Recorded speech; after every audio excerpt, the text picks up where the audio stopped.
Hey guys, कैसे हैं आप सब लोग। मुझे पूरी उम्मीद है बहुत ही अच्छे होंगे। आज इस पर्टिकुलर वीडियो के अंदर हम डिस्कस करने वाले हैं ABC analysis of CA final financial reporting for May 2021 examinations of ICI। हमारा एग्जाम कब है फाइनेंशियल रिपोर्टिंग का? सर हमारा पेपर है 21 मई 2021 को। ऑब्वियस ही बात है, ठीक है, एग्जैक्टली माय पॉइंट कि हमारा पेपर है 21 मई 2021 का। एंड हमें उस पेपर के अंदर कम से कम मिनिमम टू मिनिमम आपको 83 नंबर लेके आने हैं। 83 नंबर क्या बात कर रहे हो, ठीक है आ जाएंगे, हमारी सोच रखनी है 83। क्यों? क्योंकि मेरे खुद के 83 थे, तो मैं चाहता हूं कि हर स्टूडेंट 83 से ऊपर ही नंबर लेके आए। That's my opinion. तो आगे बढ़ने से पहले, आपको एक्सप्लेन करने से पहले कि आपको ये फाइल कहां पर मिलेगी, ये फाइल आपको अवेलेबल हो जाएगी मेरे टेलीग्राम के चैनल के ऊपर, जिसका नाम है लव FR विद कार्तिक, जिसका लिंक आपको यूट्यूब के कमेंट बॉक्स में अवेलेबल हो जाएगा, या जो भी हमारा होता है डिस्क्रिप्शन बॉक्स वहां भी अवेलेबल हो जाएगा। यहाँ पे काम कर सकते हैं विदाउट लिंक पे जाए हुए, अपनी ऐप पे जाना, ऊपर सर्च करना लव FR विद कार्तिक, आपको तब भी मेरा जो टेलीग्राम का ग्रुप है वहां पे अवेलेबल हो जाएगा। आप वहां पे जाके ज्वाइन करके बहुत सारे नोट्स कंटेंट पढ़े वहां पे देख सकते हैं। तो अब असली बात, ABC का मतलब क्या होता है? A category, B category and C के कैटेगरी टाइप। अब इसमें ये नहीं है कि आप C वाले बिल्कुल ही छोड़ दो, नहीं नहीं नहीं, इसमें फोकस की बात आती है। ABC का मतलब है कि हमें सबसे ज्यादा फोकस A वाले पे करना है, B का मतलब है कि हमें थोड़ा सा कम B वाले पे करना है, एंड जब C वाले की बात आती है, इस पे फोकस जरूर करना है, लेकिन बहुत कम फोकस करना है, ज्यादा फोकस नहीं करना। लेकिन इसका मतलब ये थोड़ी है कि आप पूरा का पूरा C वाला जो पोर्शन है छोड़ ही दो एग्जामिनेशन के अंदर, नहीं, इसकी भी एग्जामिनेशन के अंदर वर्थ होती है। क्योंकि हमें नहीं पता कि ICI एग्जामिनेशन में क्या पूछ रहा है, कि जो ICI का बंदा जो क्वेश्चन पेपर तैयार कर रहा है उसके माइंड में क्या चल रहा है, हमें किसी के बारे में कोई आइडिया नहीं है। तो हमें किसी भी चीज के बारे में बिल्कुल नहीं है कि जो हमने टॉपिक ए में रखे हैं वही आएंगे, या जो B में रखे हैं वो आएंगे, या जो C में रखे हैं वो नहीं आएंगे। ऐसा हम नहीं बोल सकते, क्योंकि ऑब्वियस ही बात है ये ह्यूमन फैक्टर है। लेकिन जो ये मैंने बनाया है ABC, अपने खुद के एक्सपीरियंस पे मैंने कंप्लीट माइंड लगा के इसको कंप्लीट किया तैयार है। लेकिन एक चीज ध्यान रखना, इसके अंदर हम कोई चीज छोड़ के नहीं जाएंगे, बस बात है फोकस करने की। अभी आपका एग्जाम से FR का, एंड मैं उम्मीद करता हूं कि अभी आप FR की कम से कम 2 टाइम्स तो रिवीजन और जाएंगे करके एग्जाम से पहले। तो जो हम आपकी जो फर्स्ट रिवीजन होगी उसको अच्छे से कर लेना, प्रॉपर अच्छे से अंडरस्टैंडिंग से कर लेना।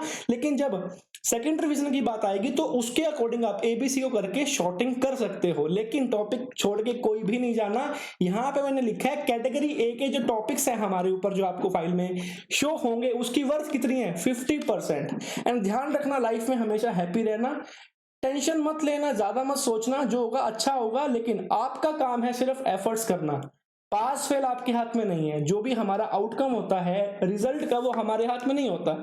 हमारे हाथ में एक ही चीज होती है, वो है एफर्ट्स करना।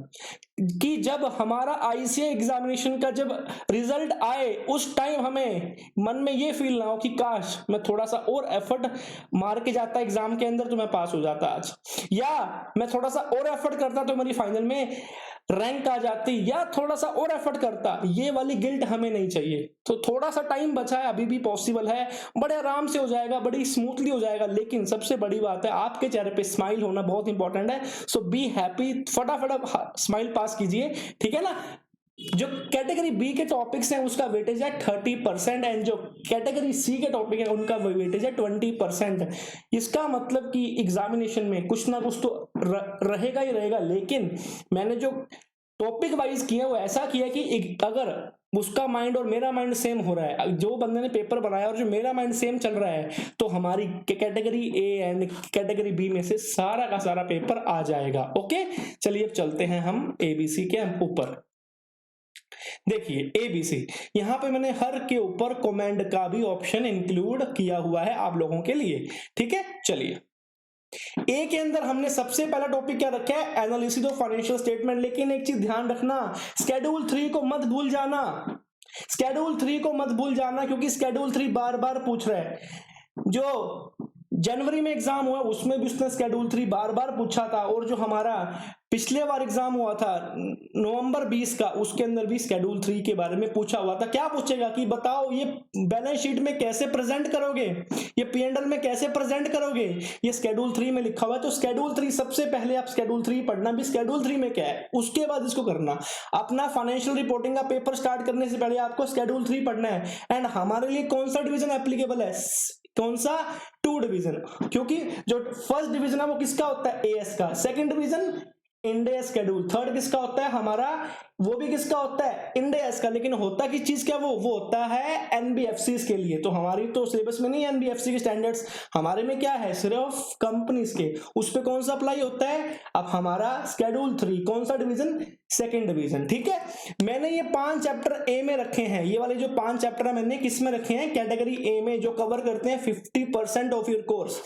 एनालिसिस ऑफ फाइनेंशियल स्टेटमेंट, ये सवाल एग्जाम में आए ना आए, लेकिन अगर मैं पेपर बना रहा हूं या कोई भी है, तो ये मैं इसका क्वेश्चन जरूर दूंगा। एंड आईसीआई ने इसका क्वेश्चन हमेशा पूछता है, आईसीआई ये क्वेश्चन पूछता ही। ये चैप्टर आईसीआई का टॉप फेवरेट चैप्टर है, तो इसको मत छोड़ के जाना। इसको छोड़ने वाली बात नहीं है, मतलब कि कोई भी इंडियस का क्वेश्चन इसमें बन सकता है, क्योंकि ये बात किसकी बात करता है, एनालिसिस ऑफ फाइनेंशियल स्टेटमेंट की, ठीक है। Second, consolidation and business combinations की बात आती है। मैं ये सारे स्टैंडर्ड्स को एक ही टॉपिक मानता हूं, क्योंकि ये सारे के सारे आपस में इंटरलिंक है, तो मैं यहां भी इसको ए में रख रहा हूं। फाइनेंशियल इंस्ट्रूमेंट, सर कोई कहने की रिक्वायरमेंट ही नहीं है, कैटेगरी ए में आएगा। एंड इंडियस 115 हुआ क्या है कि देखो, मई 2019 के लिए फर्स्ट टाइम इंडियस 115 एप्लीकेबल था। मान रहे हो कि नहीं मान रहे, मई 2019 एग्जामिनेशन से इंडियस 115 एप्लीकेबल था। मई 2019 पे इंडियस 115 का क्वेश्चन पूछा गया था, सिर्फ 4 मार्क का, सिर्फ 4 ही मार्क का क्वेश्चन पूछा गया था 115 में से, मई 2019 के अंदर। लेकिन ये फिर हुआ क्या, जब मैंने एग्जाम दिया, कौन सा था अगला अटेम्प्ट, ऑब्वियसली बात है सर, नवंबर 2019, उसमें कितने मार्क्स का पूछा, 12 मार्क का पूछा। फिर अटेम्प्ट अगला कौन सा हुआ, अभी जो गया नवंबर 20, उसमें कितने मार्क का पूछा, 18 मार्क का पूछा। और जो भी जैन अटेम्प्ट गया उसमें भी 12 मार्क का पूछा। तो ये हॉट टॉपिक है, एंड मुझे लगता है आईसीआई, मैंने ज्यादा नहीं, मैंने फिर भी कम ही लिखा है, 10 नंबर का एटलीस्ट पेपर में सवाल पूछेगा ही पूछेगा 115 का। एंड मोस्ट इंपॉर्टेंट आपका इंडिया ऐसा, इससे कितने भी क्वेश्चन बन सकते हैं, इससे तो 100 क्वेश्चंस भी नहीं बन सकते हैं, क्योंकि जो इंडिया 115 में बहुत ही अच्छा स्टैंडर्ड है, लेकिन आसान है, कॉन्सेप्चुअल है, इसको जरूर अच्छे से कवर करके जाना। फिर है शेयर बेस्ड पेमेंट। आईसीआई कोई चैप्टर से प्यार है, चाहे वो ओल्ड कोर्स की बात करो, चाहे वो न्यू कोर्स की बात करो, चाहे वो सीए इंटर की बात करो, ये इस हमारे लिए तो क्या है, इंडियस है। अगर मैं एएस की बात करूं, वहां पे कोई भी इंडियस नहीं है, वहां पे सिर्फ एक गाइडेंस होता था, नोट। हम सीए फाइनल के अंदर है, ये चैप्टर अभी तक के जो भी एग्जाम हुए हैं, मई 18, नवंबर 18, मई 19, नवंबर 19, नवंबर 20, जैन 21, सब में सवाल पूछा है इंडियस 102 का। आईसीआई की पैटर्न की बात करें तो मुझे लगता है कि जो इस बार भी सवाल पूछेगा तो 8 नंबर का मैंने लिखा है, कम से कम ये पूछ सकता है।